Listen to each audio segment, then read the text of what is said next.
Donc, Me, My Mom, c'est Me, My Mom, Lisa, Marilyn. C'est une collaboration mère-fille. Nous sommes un duo artiste. On a divisé notre travail dans 3 chapitres jusqu'à maintenant pour montrer un peu aussi l'évolution de notre travail. Donc, on commence avec notre archive analogue que ma mère Marilyn m'a pris en photo à partir de mes 5 ans jusqu'à mes 18. Et après, on a commencé à travailler ensemble, mais digitalement. Donc, ça s'appelle The Digital Decade. Mais on commence qu'à partir de 2010, parce que là, ça devient, il y a une consistance qui se met en route dans notre œuvre. Et ça va jusqu'à 2015. Et après, il y a le 3e chapitre qui a commencé en 2016. Ça s'appelle Somewhere Under the Rainbow. Et ça parle plutôt des temps qui changent. Il y a la première série, c'est Marilyn qui a commencé à me prendre en photo depuis 1990, quand j'avais 5 ans. Et c'était un jeu très spontané entre nous deux. Parfois c'était moi qui étais juste en train de jouer, j'avais déjà mis des vêtements, et Marilyn qui me retrouvait, qui faisait vite fait une scène derrière, toujours avec le duct tape, quelque chose vite fait, mais on se retrouvait comme ça à chaque fois. Donc c'était pas elle qui était en demande ni moi, on se retrouvait tout simplement. Et c'était aussi une manière de s'exprimer sur ce qu'on avait vu, ce qu'on ressentait. Parce qu'ils amenaient beaucoup en fait de culture vers nous. On ne retenait jamais des films, du théâtre. Et voilà. Beaucoup de voyages aussi. Oui, absolument. Oui. On voit aussi là-dedans. Oui, ça a toujours inspiré en fait les voyages. Et donc c'est ça ce qui se passait entre nous deux. C'est pour ça que je joue parfois le Catwoman, parce que j'ai Tim Burton, The Overambitious First Lady, The Misfits.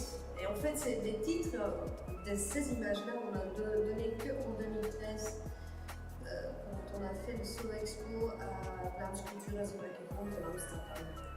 Et c'est dingue de voir, parce que les titres chez nous, en fait, c'est très important, mais c'est chouette d'avoir fait donc les photos des années passées, plus que 10 années passées, et tu donnes les titres, tu présentes un monde. Donc il y a un jeu plus consciemment qui se passe en salle, elle s'appelle Looking at Roots, et ça fait une référence vers un artiste que j'adore beaucoup, c'est Ruud van Empel.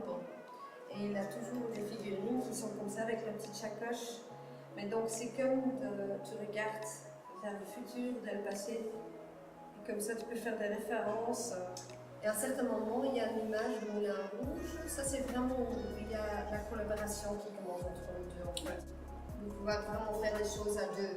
Donc moi derrière aller conceptualiser l'idée. La lumière, voilà, ouais, c'était tout un autre truc là. Oui, voilà. On a l'avantage en fait d'avoir l'inconditionnel entre nous deux. On peut aller loin en fait, sans que ça va se casser. Dans ce contexte comme ça, j'en viens, c'est beau, ça nous présente. Donc quelque part, c'est pour ça que je l'appelle toujours Marilyn, parce que c'est aussi Marilyn, pour moi c'est ma mère aussi, mais je veux dire que dans ton contre la mère, on a juste 2 adultes qui se comprennent bien. Mais on a repris notre jeu doucement en 2004, mais digitalement. C'est pour ça que The Digital Decade, donc on montrait juste à partir de 2010-2015. It's a decade parce que ça a commencé en 2004 en fait. Donc voilà, mais donc pour nous, cette période-là, c'est plutôt, c'est maîtrisé. Et il y a une consistance dans cette œuvre Digital Decade qui se trouve en 2010. Donc on a commencé à faire plein d'autres séries avec d'autres jeux. Donc ce que vous voyez ici, ça concentre sur ce qui nous sommes, ce qui est Me, My Mom. Donc à The Digital Decade, on commence avec une série qui s'appelle The Baby Blues. C'est une série qu'on avait fait après qu'on avait montré l'archive analogue, parce que ça a tellement pesé lourd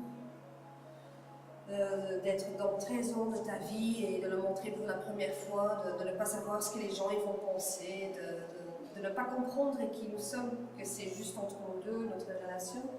Et donc, le Baby Blues, ça raconte un peu, la dépression que tu as après une création en fait. Le trou noir. Le trou noir.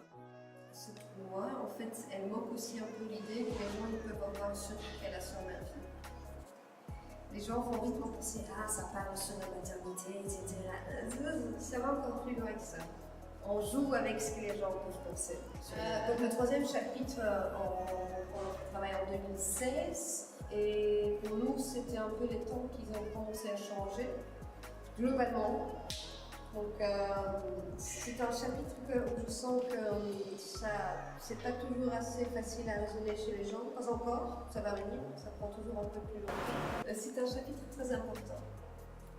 Certainement pour nous parce que comme artiste je trouve important qu'on a quelque chose à raconter. C'est les débuts, qu'on coupe les subsides aussi. Oui, de la culture.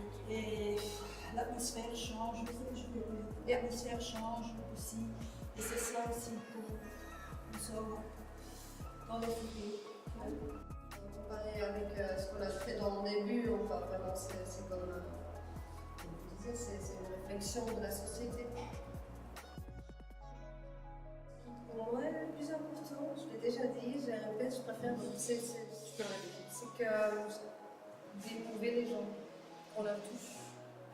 Non, mais que ça sort une réaction, ça sort, Et les gens, même si c'est plus dur, parce que c'est pas. Nous, on a déjà fait notre histoire, on la connaît, mais il y a aussi le public qui nous montre aussi des choses. oui, ils sont curieux aussi. Qui sont, oui, je vois, c'est vrai, oui. Ils essaient de comprendre. Ce que c'est aussi l'ambiance entre nous deux, Oui, je pense. parce que c'est pas évident. Pour certaines, oui. Ouais, c'est vrai que c'est. Oui, parce que c'est toujours curieux d'entendre ce qu'eux ils voient parfois. Parfois, ils ont même vu des détails dans les photos que tu peux pas toujours voir tout, même pas dans tes propres photos. Donc, parfois c'est bien que quelqu'un te dise ah, je vois ça.